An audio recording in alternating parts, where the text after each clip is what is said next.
आज आम्ही दिवसभर पुठ्ठे विकत घेणार आहे. यातून बघूया आपण किती पैसे कमवू शकतो. सर्वात आधी आम्ही पहिल्या दुकानावर पोहोचलो. तिथून 16 किलो पुठ्ठे घेऊन आम्ही आमच्या व्यवसायाला सुरुवात केली. नंतर दुसऱ्या ठिकाणी 10 किलो पुठ्ठे विकत घेतले आणि ओळखीच्या दुकानदारांना कॉल करून त्यांचे पुठ्ठे विकत घेत होतो. प्रत्येकाला लगेच पेमेंट देणं चालू होतं आणि असं सतत पुढे विकत घेणं आणि गाडीत टाकणं चालूच होतं. दुपारपर्यंत आमची अर्धी गाडी फुल झाली होती. एका ठिकाणी तर आम्हाला एवढे पुठ्ठे भेटले की सगळी गाडीच भरून गेली. दिवसा अखेर आम्ही 442 किलो पुठ्ठे विकत घेतले. त्यापैकी चांगला पुठ्ठा आम्ही 10 रुपये किलोने घेतला आणि थोडा लो क्वालिटीचा पुठ्ठा आम्ही 6 रुपये किलोने घेतला.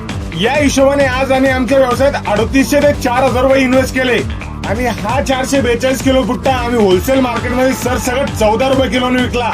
या हिशोबाने आम्हाला 6188 रुपये मिळाले आणि या व्यवसायात आम्ही 4000 रुपये इन्व्हेस्ट केले होते.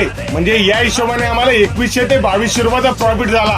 आमचा बिझनेस एक्सपेरिमेंट तुम्हाला कसा वाटला कमेंट करून नक्की सांगा आणि असेच रिअल बिझनेस बघण्यासाठी आपल्या पेजला आत्ताच फॉलो करून ठेवा.